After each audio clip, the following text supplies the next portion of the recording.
Oi, Elisa. Boa noite, minha amiga. Tô tentando ajustar aqui. Ver como é que tá aí, tá bom? Tá dando pra ver direitinho? Como é que tá?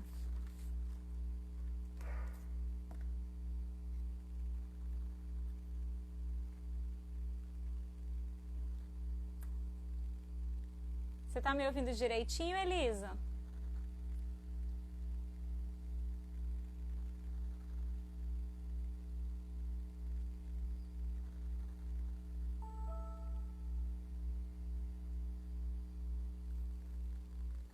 Oi, gente, boa noite, tudo bom? Como é que vocês estão? Ah, o som tá ok, legal. Olha, o Eduardo já entrou. Calma aí, já enviou a solicitação. Você consegue enviar lá no grupo, Elisa, para as mulheres? Ai, minha tia entrou. Oi, tia, tudo bom? Oi, oi. Oi, Testando o meu Edu. som.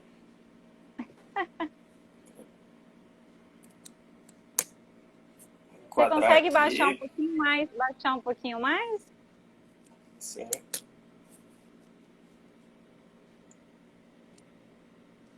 Ai, tá um pouquinho embaçada a sua imagem, Eduardo. Aí acho que é a câmera mesmo, aí não tem jeito. Ah, tá. O Ah, pessoal tá me ouvindo Evelyn, bem? gente, boa noite, bem-vindo. Beleza, tô te ouvindo direitinho. Oi, Lúcia, saudade de você, te amo. Oi, gente, boa noite, como é que vocês estão? Tá todo mundo bem?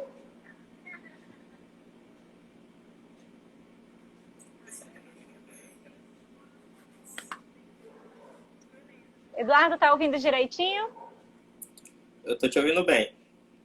O pessoal tá Ah, me tá. ouvindo? Gente, Pessoal, vocês estão me ouvindo dá um ok bem? aí, dá um ok para dizer se tá tudo certinho pra gente começar. Todo mundo ouvindo, tá tudo ok, gente? Dá um feedback pra gente, só pra gente saber como é que tá.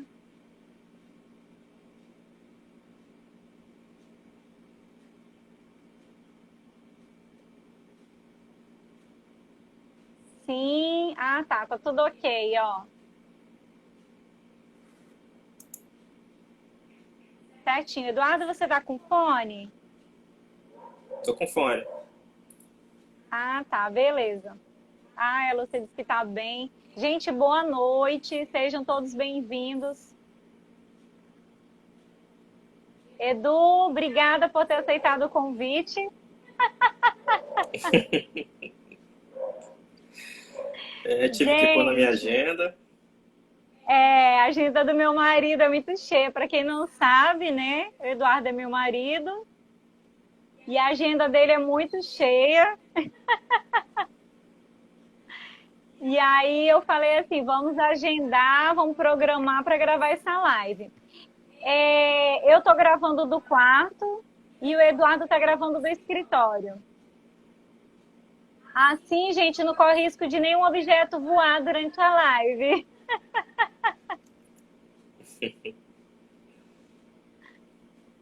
Edu, bem-vindo à primeira live do Eduardo. Obrigada, amor, por você ter aceito, por você estar aqui compartilhando um pouquinho das nossas experiências.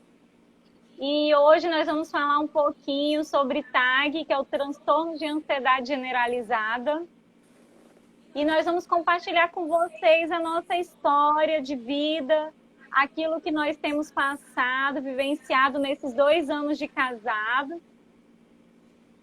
Muitas pessoas, elas não sabem como lidar com o ansioso, com quem tem um transtorno. E o Eduardo vai compartilhar um pouquinho da experiência dele como esposo, como esse outro lado. Porque as pessoas, elas só falam, eu era ansioso, eu era ansiosa, ou eu sou ansioso, mas a gente nunca viu o outro lado. E hoje a gente vai ouvir um pouquinho como que o esposo, como que uma esposa, um amigo, um parente lida com uma pessoa que tem um transtorno de ansiedade generalizada. Então, Edu, eu queria que você falasse um pouquinho sobre o transtorno, se você conhecia, se conheceu depois do meu diagnóstico. Eu queria que você compartilhasse um pouquinho. Eu acredito assim que a principal questão é exatamente isso que você puxou. Conhecer, saber o que que saber o que está acontecendo com a pessoa que está ali do seu lado. Porque se você não souber o que está acontecendo, você não vai saber ajudar. Esse é um princípio que vale para muita coisa, né? Se a pessoa do seu lado está com problema, você não consegue ver, não consegue detectar, como é que você vai ajudar? Então você pode, não, às vezes, oferecer uma ajuda falha, uma ajuda errada, uma ajuda que pode prejudicar, né? Então isso aí com certeza foi uma das primeiras dificuldades. Detectar o que estava acontecendo, o que era, qual era a questão e qual era o transtorno, né? E a partir daí que você pode procurar melhores formas de ajudar. No começo, logo no início do nosso casamento, eu não tinha essa questão do transtorno tão aflorado, né, Eduardo? E isso veio cada vez mais agravando, cada vez aumentando os sintomas. E assim, a gente não sabia de fato o que era. Eu acredito que muitas vezes o Eduardo não soube lidar, por não conhecer, por desconhecer, eu também não conhecia. E isso trouxe um sofrimento para nós dois. Você concorda, Edu? Como que foi no começo do casamento para você? Sim, sim, causou dificuldade, né? E realmente por falta de conhecer o que era e de, né, achar que é uma coisa, né? Até a primeira, eu fiz micro pauta aqui para mim, né? Então a primeira coisa é o que você está atento e ver que depois cruzar com uma forma as coisas vão acontecendo, as crises vão acontecendo, que o que a pessoa fala para você não realmente está lá. Não é o problema que ela está falando. Tem um problema, que no caso é a ansiedade, era o transtorno de ansiedade, mas ela te diz outra coisa. Ela te diz outra coisa e você vai agir inicialmente, e foi o que eu fiz, o que a gente passou, eu agi conforme o que você me falava. O que você me falava, não, estou sentindo isso, eu quero ir para o hospital, eu estou assim, eu estou assado, e eu reagia em cima disso. E com o tempo, né, você vê, opa, a pessoa te fala uma coisa, mas não é exatamente isso que está acontecendo com ela. Né? Então, a primeira dica, né, se a gente já pode começar a dar dica para o pessoal, é o quê? É atenção. Atenção.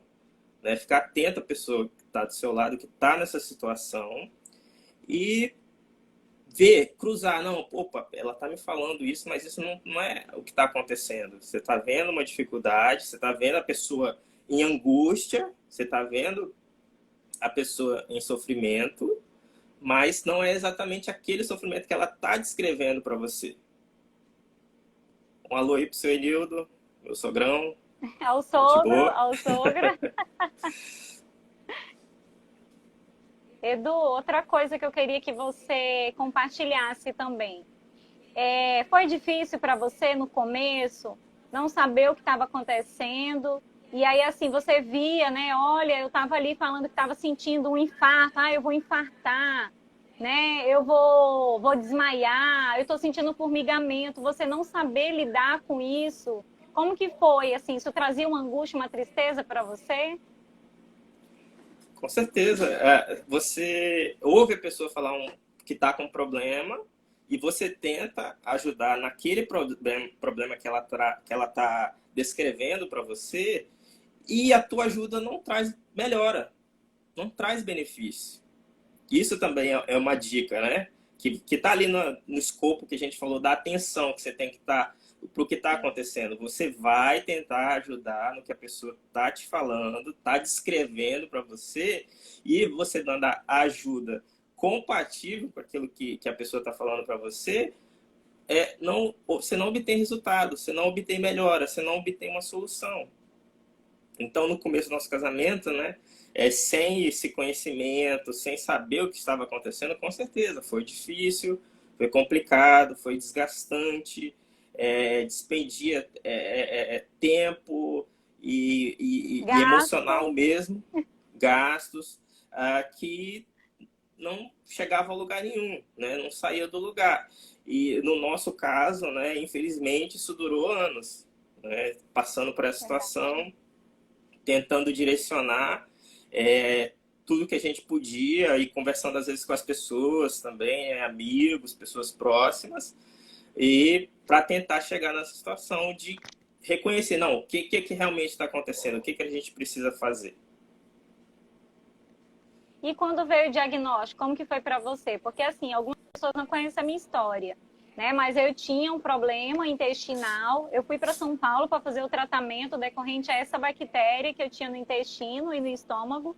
Então, eu passei 7 anos da minha vida doente, que foi o que aflorou ainda mais, que desencadeou transtornos de ansiedade generalizada.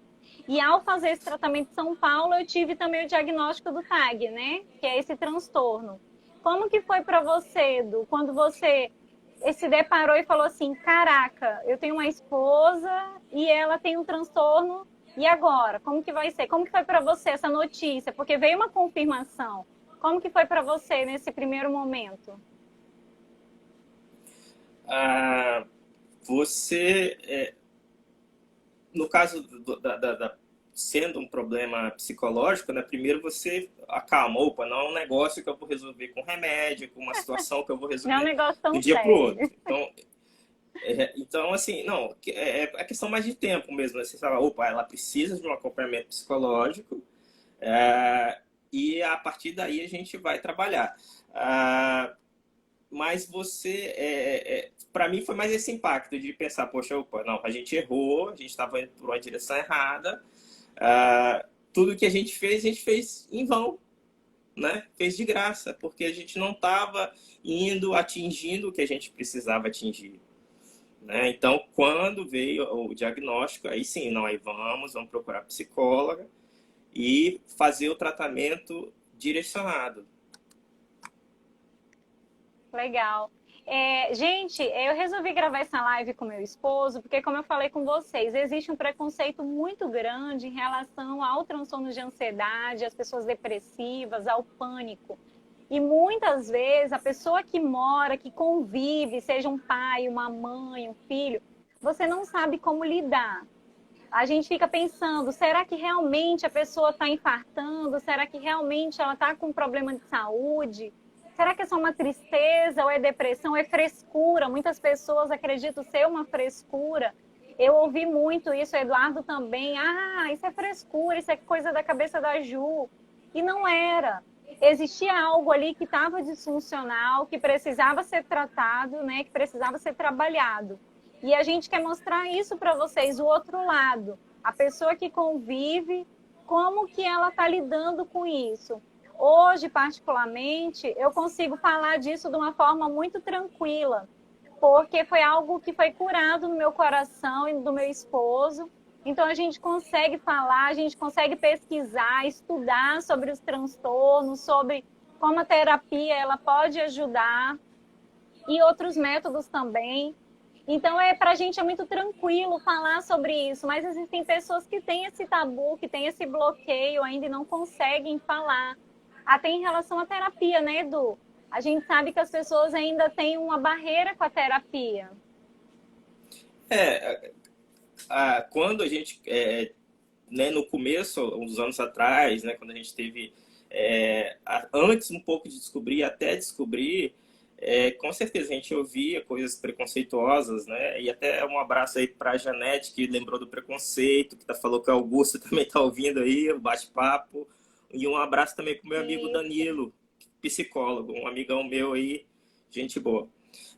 Então, eu vejo até que de uns anos para cá está caindo cada vez mais preconceito, mas quando a gente começou a passar por essas coisas, a gente sofreu. E eu vi coisas de pessoas que não são legais, coisas que não são legais, né? Que a pessoa está mal interpretando o que está acontecendo. Talvez até a gente pode fazer correlação também com a depressão, né? Como ao longo do tempo esse preconceito está caindo, porque as pessoas buscam soluções em lugares errados, de formas erradas, e vê que não tem problema. O próprio tratamento de remédio, se ele te dá uma ajuda, mas você tem que procurar a raiz do problema, tem que procurar um psicólogo para você ver lá dentro de você o que está causando isso. Né? E ver que eu, dentro de mim, por uns instantes, eu achava, lá atrás, né? Antes de ter consciência e antes de ver que era uma questão séria, que eu achava que era frescura. Eu pensava dentro de mim, falava, não, é alguma frescura, um negócio que às vezes num sacudido vai sair de dentro dela, mas a gente viu que não, né? Tinha uma raiz e merecia e necessitava de um acompanhamento especializado. Eu imagino que para você deve ter sido muito difícil, Edu, até porque você é uma pessoa muito tranquila, né? Uma pessoa de pouca fala. E aí você casa com uma pessoa ligada no 220, como diz a minha amiga, né, e psicóloga, a doutora Daniele, Juliana não é ligada no 220, é ligada no 440. Então, assim, de repente você casa com a pessoa que está ligadona, que é imperativa, e aí você fala, meu Deus, e agora? Então, acredito que foi difícil para você no começo isso. Sim, sim, até você ter essa noção, né, que você, precisa ir para essa outra direção aqui, e em sincronia, né, porque eu acredito que não foi o nosso caso, né, mas se você está tendo problema com uma pessoa, com seu filho, ou com a sua esposa, você que tá aí com a gente assistindo, tem que ter uma sincronia, né? E não, vamos procurar o tratamento junto, porque isso está causando prejuízo, né? Isso, no caso, falando como casal, né? Prejudica o relacionamento do casal, você fica meio perdido, você não avança, né? E então, assim, quando a gente descobriu, com certeza, foi ali, não, vamos procurar o tratamento. E até eu tenho um negócio que nem tá na minha pautinha aqui, mas eu não sei se a gente poderia puxar, Juliana, que é o seguinte, que é o que você passou com a primeira psicóloga, que você fez tratamento, que infelizmente a gente não conseguiu muitos avanços com ela, né? A gente teve que chegar numa doutora mais arretada, né? Que foi a Daniele, né?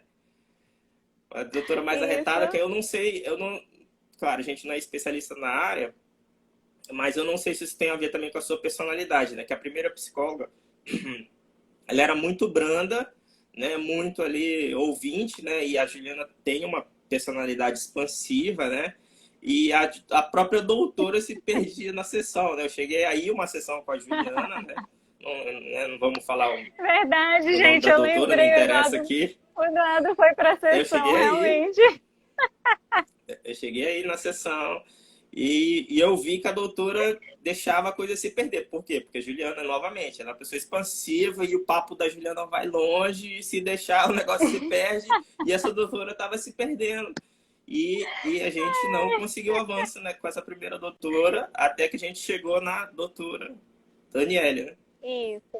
Edu, só abrindo um parênteses aí, realmente, tem a questão de identificar, né? Cada psicólogo, ele tem uma abordagem, e aí nós vamos vendo aquele que a gente se identifica melhor. Porém, a primeira psicóloga, ela não trabalhava com a parte cognitiva comportamental, que é uma parte que não entendo bem, não sei explicar aqui o termo correto, mas é uma parte que ajuda muito essa questão de quem sofre de ansiedade. Então, assim, eu lembro que eu pesquisei, eu procurei orientação e um psiquiatra, na época, me falou, procure um psicólogo que trabalhe com a parte cognitivo-comportamental. E aí eu fui, encontrei a Dani, inclusive, Dani, beijo para você, que eu amo a Dani de paixão. A Dani, carioca, sargento, brava. Aí o negócio andou, olha.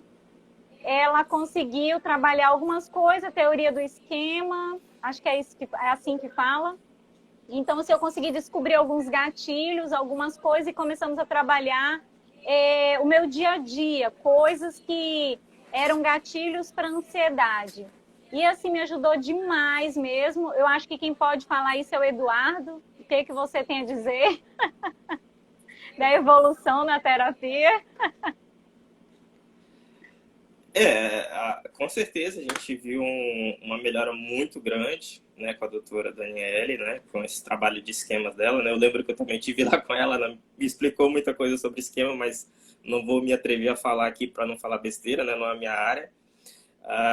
Mas com certeza a gente viu uma melhora muito grande, e o que eu acho mais legal para falar, né, gente, eu estou vendo aqui pelo chat aqui o pessoal falando, né, que até sofre com isso, né, que a terapia ela começa a te direcionar e você vai saber, não, eu tô tendo um episódio agora de ansiedade e vamos tentar ver aqui o que isso, claro, você pode falar melhor do que eu, né? Que aí você vai procurar dentro de si o que está acontecendo, né? E você vai ter aquele momento de reflexão e você vai sair daquela situação. E para nós, com certeza, foi muito bom, né?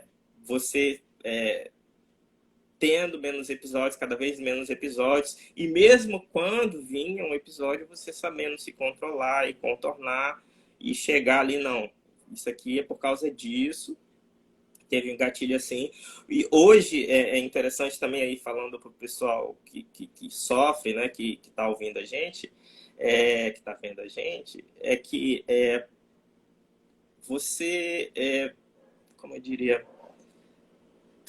tem situações em que até o gatilho não é nem mental, é físico. Você pode falar um pouquinho sobre isso daqui a pouco, se você quiser, né? Fica bem legal para o pessoal ouvir aí.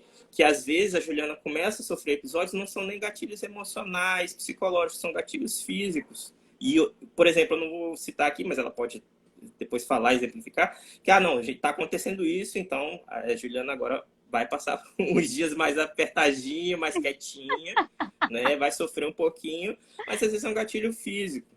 Então, quer dizer, o trabalho psicológico ajuda muito, vai ajudar a pessoa a se conhecer e saber o que está acontecendo, tá? Então, fica o gatilho aí, fica a questão aí para você falar daí pra gente, né? Como é essa questão e também a parte física também. Sim, a questão física que o Eduardo está falando é porque, assim, eu tenho alguns esquemas e como eu passei muito tempo doente, então, assim, a minha mente, muitas vezes, quando eu sinto algum sintoma físico, ela entende que eu vou ficar doente novamente. Então, assim, eu tenho que estar sempre cuidando, sempre atento para não estar muito cansada, porque a gente sabe que o cansaço ele vai trazer alguns sintomas físicos. E aí a minha mente, muitas vezes, ela não consegue assimilar. Gente, eu falo isso com vocês muito tranquilo, sabe? De uma forma muito leve, porque a gente tem que abrir, tem que acabar com essa barreira de, eu não vou falar de ansiedade, eu não vou contar o dia a dia, eu não vou dizer o que está acontecendo. Não, a gente tem que falar mesmo, a gente tem que contar o que está doendo, como que está, o que está acontecendo. Olha, hoje eu tive uma crise, tá difícil, para a gente estar se ajudando. E as pessoas entenderem que a gente pode sim vencer, que através de uma conversa, através de uma live dessa, através de uma terapia, você vai conseguir sim lidar com isso. Eu ouvi uma frase que eu achei muito interessante, que é assim, Juliana, eu nasci ansiosa. Eu tenho essa questão de ser ligada ali no 220, de ser uma pessoa mais agitada. Mas estar ansiosa não quer dizer que eu sou ansiosa. Vai ter momentos que eu vou estar ansiosa, mas isso não quer dizer que eu preciso estar assim a vida toda. Então a gente aprende a lidar. Olha, hoje eu estou um pouco mais agitada, então eu vou controlar isso aqui, vou tomar um chá, vou fazer uma meditação. Hoje eu vou parar um pouquinho, vou respirar. É assim, é um dia de cada vez, gente. É um dia de cada vez.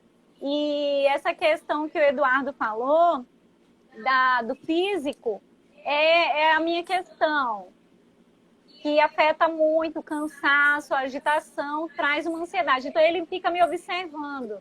Quando eu estou ali naquela correria, ele já sabe que eu vou ter algum gatilho e eu vou ficar ansiosa. E ele fica ali observando. Edu, eu queria que você falasse assim, você deve ter criado as suas estratégias, digamos assim, para lidar com a pessoa ansiosa. Porque antes, quando eu tinha crise, eu falava, eu vou morrer. Gente, quem tem ansiedade sabe como é que é. Você fala, eu vou morrer, eu vou infartar, e você quer ir para o hospital. Você acha que você vai morrer.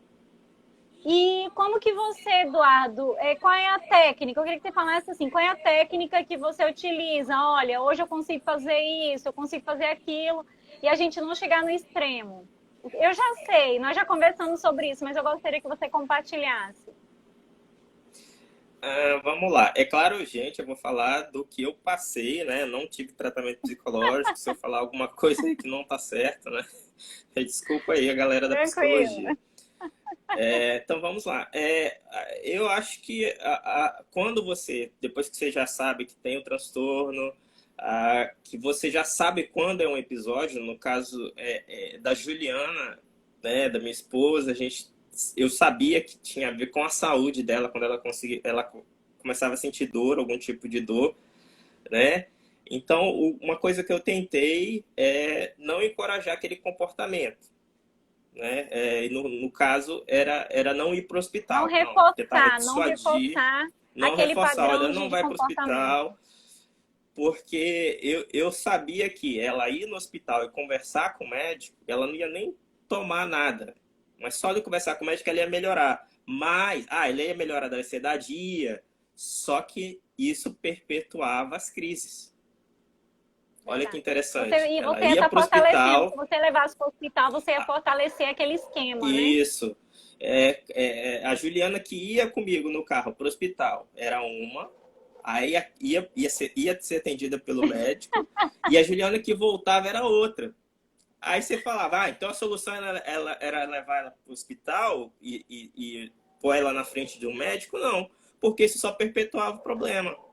Né? É a mesma coisa que eu falei do remédio. O remédio ele te ajuda, né? Um remédio que o psiquiatra vai passar, mas você tem que ver o que está lá dentro, tem que conversar com o psicólogo e fazer o acompanhamento. Então, o que eu tentei, o básico do que eu tentei foi o quê? Não dar suporte ao comportamento, né? Eu desencorajava ela a ir no hospital, porque eu falava, isso daqui a pouco vai passar. E também eu parei de ir, tive que chegar ao extremo de parar de ir com ela para o hospital, né? Ela ia sozinha, e também isso eu acho que ajudou, né? Ela depois falar, não, é demais, né? Tá lá no hospital. Então, isso foi a principal coisa que eu fiz. Outras coisas é o quê? É reconhecer o momento que você precisava ficar sozinha, que você precisava ficar com seus botões, que você precisava refletir e se controlar e fazer análise de você mesmo, né? Que aí já foi no momento posterior, com o tratamento psicológico, que você começou a reconhecer os gatilhos e seus esquemas, né? Aí já é num segundo momento, depois que o acompanhamento já está funcionando, certo? Você já tem o acompanhamento, já está funcionando, então dá o tempinho, não, deixa aí, né? O momento dela processar, dela parar um pouco e ter um momento com ela. Então, isso também é importante reconhecer, saber que a pessoa tem que parar, fazer a reflexão dela e voltar. E o outro que eu já falei é não dar suporte ao comportamento que vai só perpetuar. Perpetuar e não vai resolver nada. Que no nosso Edu, caso eu era a achei muito questão de interessante que hospital. você falou aí, dois pontos que você falou que eu achei muito interessante, né? Que é a questão que a gente já tinha conversado, é fortalecer aquele comportamento, aquele padrão de comportamento da pessoa. Então, o meu qual era? Eu achava que eu ia infartar por conta da ansiedade e eu queria ir para o hospital para ter certeza que eu não ia infartar. Então, quando ele começou a observar esse comportamento, ele falou, não, calma aí, agora você não vai para o hospital, porque chegar lá você fica boa. Então, não vai. Então, ele começou a mudar isso daí. Então, assim, se você tem alguém ansioso em casa, comece a observar aqueles padrões que eles se repetem, são comportamentos que eles se repetem. Ela sempre vai sentir um formigamento, ela vai sentir um mal-estar. Sempre os sintomas, as falas vão ser as mesmas. Então, isso precisa ser desconstruído. A gente costuma falar que é ressignificar esses pensamentos, tirar aqueles pensamentos que não são saudáveis, digamos assim, colocar pensamentos saudáveis. Pensamentos que vão ressignificar isso, vão mudar esse padrão de comportamento. E outra coisa que você sempre fez depois que você começou a entender a importância da terapia, desse autoconhecimento, e que, gente, me ajudou muito. Então, se você tem um ansioso em casa, fica a minha dica. Respeite o espaço da outra pessoa. Quando eu tinha crise, eu queria chorar, eu queria ficar isolada, eu não queria conversar. E o Eduardo sempre respeitou muito isso. Então, assim, eu ficava ali quietinha, me cobria, eu não queria ver ninguém e ele deixava, ele entendia que aquele momento era meu. Outra coisa que eu sempre fiz, eu não vou dizer que eu parei, hoje numa escala bem menor, porque, igual eu falei, é um dia de cada vez, mas o Eduardo está aqui para concordar, para confirmar isso. A minha válvula de escape durante a crise é o trânsito.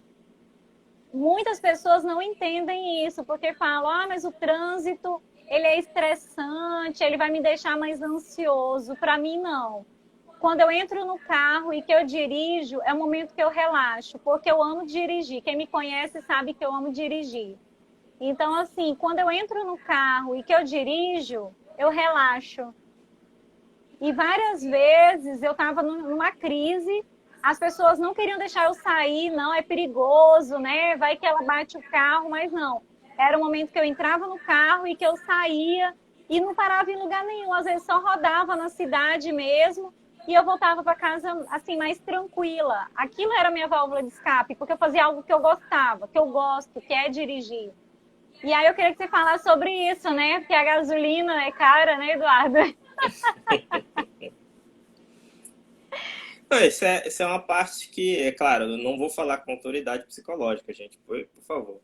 Mas Sim, claro. eu já falei isso para Juliana, eu acredito, já tem um tempo, que você ter um escape é legal, dentro, claro, sem fugir do tratamento, tá? Sem fugir do Sim, claro. tratamento, né? Claro, eu não entendo o escape com a situação do hospital que eu falei, porque ali era só um reforço do comportamento. A questão do trânsito da Juliana, eu acredito, na minha opinião de leiga, que ajudava. E eu acho que tem que ter mesmo, né? A gente tem nossos momentos de estresse. Posso até puxar aqui o assunto da pandemia, né? O quanto isso estressa todo mundo. Aí a gente tem que ter o nosso escape, né? Assistir um Netflix, alguma coisa assim. Só que, é claro, o problema vai estar lá. A pandemia não vai sumir porque Exato. você está assistindo Netflix, assim como o teu problema não sumia quando você dirigia, mas com certeza é interessante a gente ter um momento de escape, um momento que você desliga, né? Eu falo para as pessoas que, cara, a gente tem que ter o momento que a gente desliga o cérebro. A gente tem que ter, nem tudo, Edu, tem vou gente só. falando aqui, ó, que o trânsito, né, que o trânsito causa pânico e ansiedade. Então, os psicólogos geralmente falam isso. Nossa, você vai dirigir, mas isso é um absurdo, não sei o quê, porque eles não compreendem. Mas, assim, é a minha paixão. Eu amo carro e eu amo a direção.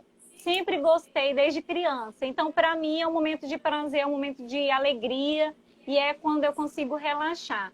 Aqui, ó, a Janete colocou aqui que o escape dela está no meio das crianças, aí o estresse vai embora. Realmente, Janete, criança é bênção, a alegria delas contagia mesmo e é uma terapia. Então, assim, cada um vai usar daquilo que gosta, né? Até os terapeutas mesmo aconselham, olha, o que você gosta de fazer? Um crochê, é um bordado, é uma caminhada, que você possa fazer isso, porque isso vai induzir a produção de hormônios, né? Que vão trazer esse prazer, que vão trazer essa paz. Eu não sei explicar também, não posso falar, como o Eduardo falou, a gente não tem esse conhecimento, mas são hormônios que vão trazer essa sensação de bem-estar. E a gente consegue deixar a ansiedade ali de lado um pouquinho. Fala, amor. E até eu posso falar instintivamente também que é aquilo, quando você tem o seu momento de distração, né, de relaxar, de desconectar um pouco, depois você vê as coisas mais claramente, né? Imagina você que Sim, ainda está no começo da caminhada lá atrás, lá, você, não, eu quero ir no psicólogo e tal. Se você tiver numa crise, talvez você não veja com claridade e não vá tomar uma decisão de ir. Então, se você passa por um tempo, não, vou relaxar aqui um pouco, vou fazer algo que me faz bem, a tua decisão depois vai ser mais clara, vai ser melhor, vai ser mais benéfica. E, gente, assim, converse com as pessoas da sua casa, converse com seus filhos. Se você estiver passando por esse momento, né, de ansiedade, se você estiver passando por esse momento que você não sabe lidar com a pessoa ansiosa, procure conversar, procure compreender o que ela está sentindo. A pessoa se sentir acolhida ajuda muito, esse acolhimento. Várias vezes eu tive crise e, assim, eu chegava às vezes na minha mãe e falava, mãe, eu estou no meio de uma crise, eu sei que eu estou tendo uma crise de ansiedade. E a minha mãe falava assim, o que você acha que a gente pode fazer para resolver isso? Eu falava, não, eu só quero ficar quieta. Eu quero ficar aqui quietinha, eu só quero que a senhora entenda que eu estou no meio de uma crise. E ela falava, beleza. E ela me deixava ali quietinha, falava, respira. Gente, a respiração, ela é fundamental. A respiração, ela é essencial para você conseguir acalmar a sua mente, acalmar o seu corpo. Então, treine, faça bastante respiração. Tem muita técnica de meditação, meditação guiada, ou mindfulness. Vai fazendo, vai treinando. Não espere para fazer a meditação só no momento da crise. Faça a meditação todos os dias para que aquilo se torne um hábito. É muito importante. Então, assim, você acolher a pessoa e procurar entender que ela está no momento de conflito. E quando a gente está no conflito, é como se tivesse aquela nuvem escura e você não consegue visualizar nada à sua frente. É assim que o ansioso fica. E aí ele se sente E no, nada. Oi, amor. não, e no momento conturbado, quando você está ali no, vamos dizer assim, no olho do furacão, fica difícil para quem está do lado, né? Eu falo com respaldo, né? Que fica difícil também para Sim. você tomar uma boa decisão, né? Porque você está ali num momento delicado, a pessoa do seu lado está sofrendo e você, no momento pior, você não vai, às vezes, saber qual é o melhor jeito de ajudar aquela pessoa. Verdade. Edu, agora eu tava falando aqui das meditações, né, do acolhimento, mas eu queria te fazer uma pergunta. E aquele momento que você vira assim e fala, cara, não dá para continuar com ansioso, eu vou separar. Como que faz? Não, tem que Fale a aguentar, né? verdade. Não, tem que aguentar. Não, Gente. eu acredito assim que a pior coisa, a pior situação é se a pessoa não quer ajuda, se a pessoa se recusa a ter ajuda, né? Se recusa a se ajudar, aí você vai chegar numa situação extrema, que você vai estar numa crise, as crises, né, tendem a piorar, a situação tende a piorar, fica cada vez pior aquele comportamento, né? A pessoa vai ficar cada vez mais aflorada naquela situação. E aí é o problema, se a pessoa não quiser ajuda, não quiser procurar um psicólogo ou até um psiquiatra, dependendo da situação, né? Aí complica.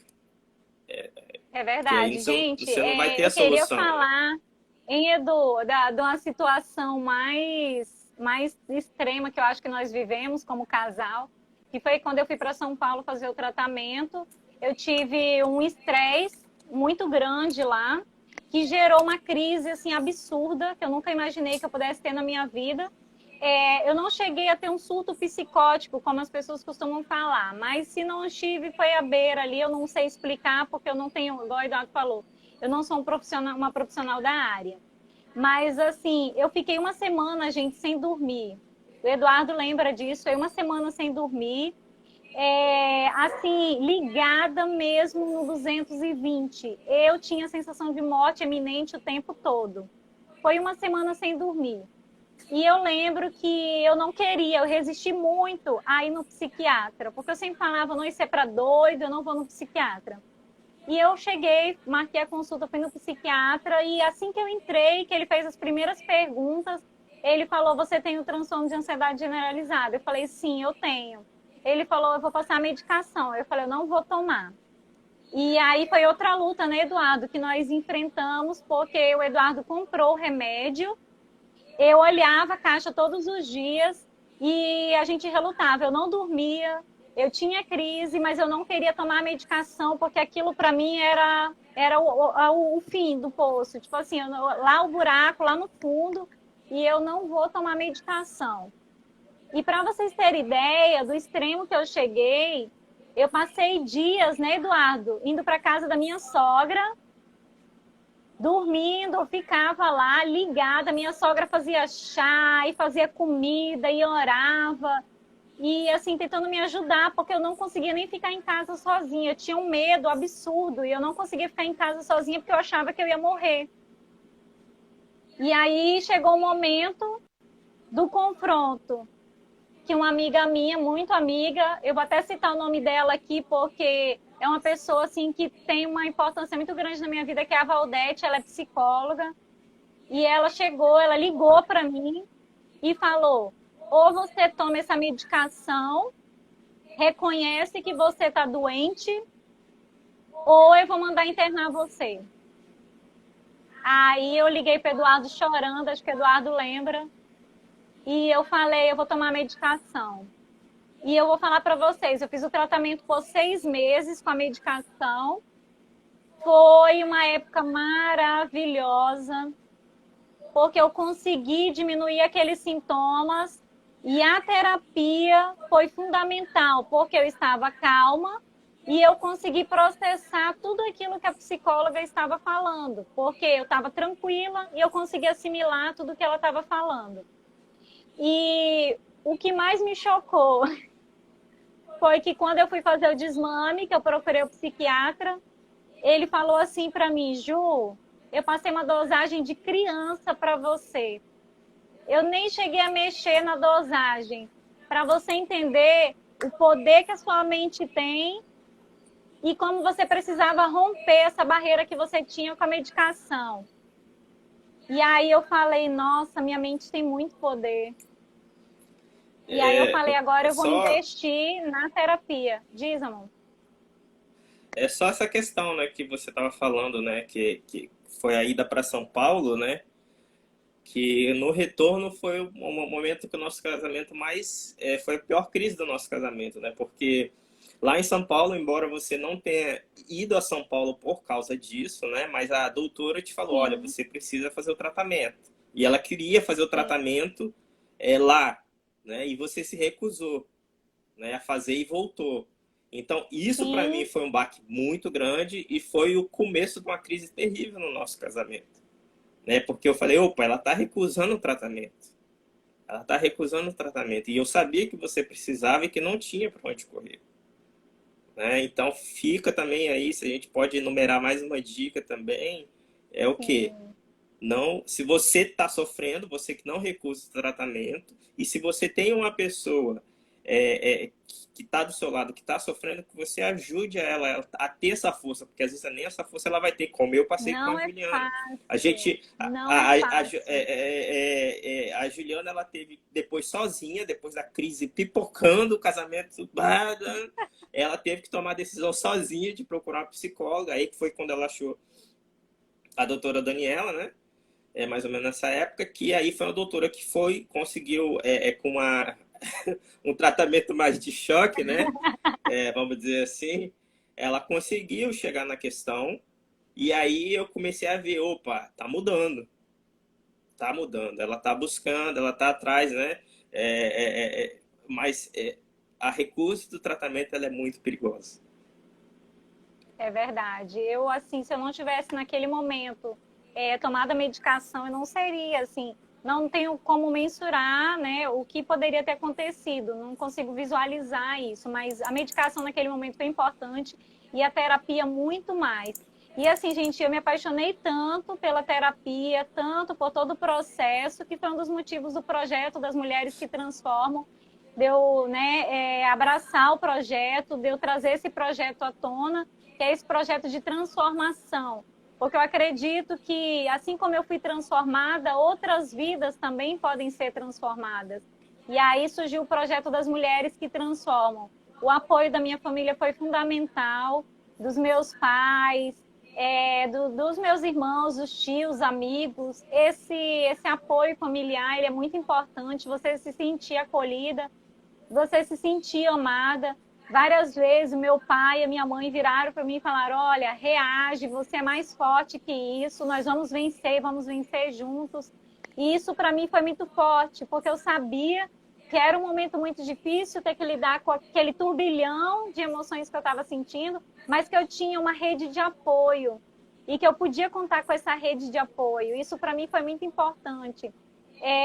Eu vou ter que gravar uma outra live com você, Eduardo. Não queria ter que te dizer isso, mas acho que a gente vai ter que gravar uma live para falar um pouquinho como foi a nossa separação. Para quem não conhece a nossa história, eu e Eduardo passamos 8, 10 meses, acho mais ou menos, separados. E nessa época da separação, todo mundo falou: pronto, agora a Juliana vai, né? Como é que fala? Pirar aí com ansiedade, né? E graças a Deus, na separação, eu descobri uma força que tinha aqui dentro que eu não imaginava. E consegui vencer a separação, consegui vencer todos os desafios que eu precisei passar ali pela frente. E graças a Deus, Deus restaurou o nosso casamento. Hoje nós estamos aqui. E eu consigo também falar isso com o Eduardo muito abertamente. Esses dias uma pessoa falou assim: ah, mas vocês brincam, vocês falam da separação, mas eu não consigo fazer isso, né? Isso dói. Eu falo: não, quando dói é porque existe uma ferida. E quando eu estava separada, eu sempre orei a Deus para que o dia que eu voltasse para o meu esposo, ele curasse o meu coração verdadeiramente. E Deus, ele fez isso. Ele curou meu coração, eu acredito que ele curou o coração do Eduardo, e a gente brinca muito, né? A gente fala: quando estava separado, né? Hoje, quando está casado, a gente fica fazendo essas brincadeiras. E isso não traz dor. Isso não traz dor. E esse processo de cura, ele é fundamental. Edu, considerações finais. Assim, primeiramente, ressaltar um pouco da importância do projeto das Mulheres que Transformam, né? Se você não conhece, aí vai atrás, que você vai achar informação. Porque uma coisa bem legal do projeto é o quê? Conversar sobre os problemas. Conversar sobre depressão, traz essa conversa, né, lá. Sobre ansiedade, né? A conversa é importante. É importante. Você tem que conversar sobre o problema, porque o problema não vai ser resolvido se você não souber que ele está ali. Então, eu elogio o projeto, né? E deixo aí quem passou aqui, que não está dentro ainda do projeto, que caiu aqui por acaso, procure lá, né? A outra questão, queria deixar um alô aqui para, deixa eu ver aqui, para a Kátia, para a Aline e para a Anne, que falaram que sofrem do problema, né? Desculpa aí se a gente perdeu mais algum nome, né? Mas é porque, infelizmente, não deu para dar muita atenção para o chat, porque, né, o papo fluiu aqui. Então, fica o abraço para essas mulheres aí, a força, né? Vamos orar para vocês, que Deus abençoe, né? A superar esse problema, né? A batalhar contra esse problema. Então, assim, agradeço, né, poder estar aqui, falar um pouco. Espero que tenha abençoado a vida das pessoas. E um abração para todo mundo. Ai, obrigada, Edu. Obrigada, amor. Eu não posso deixar de ficar emocionada quando o Eduardo fala do projeto das Mulheres que Transformam, porque ele é meu braço direito, esquerdo. Ele é uma pessoa que sempre acreditou nesse projeto, sempre acreditou nas mulheres. E quando ele fala do projeto, eu fico muito emocionada, porque nos nossos momentos de maiores dores e conflitos, foi que esse sonho nasceu, claro, primeiramente no coração de Deus. E eu fico muito feliz de saber que eu posso contar com você e que a gente pode ajudar outras famílias, outras mulheres a passar por tudo isso. Não é o fim do mundo.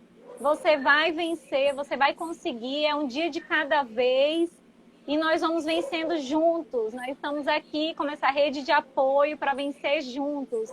E mais ainda, eu não sei a sua religião, eu não sei se você conhece a Deus, se você serve a um Deus. Mas existe um Deus que nos acolhe, que nos ama de forma incondicional e que Ele sim pode nos curar de todas as dores, de todas as tristezas e frustrações da nossa alma. Esse é o nosso Deus. Então, assim, eu quero deixar isso aí para vocês, tá? Essa live aí salva para vocês compartilharem, mandarem para os amigos de vocês. Espero que vocês tenham gostado. Da minha família para a sua família. nosso desafio de casamento. Gente, Deus abençoe. Beijo! Tchau.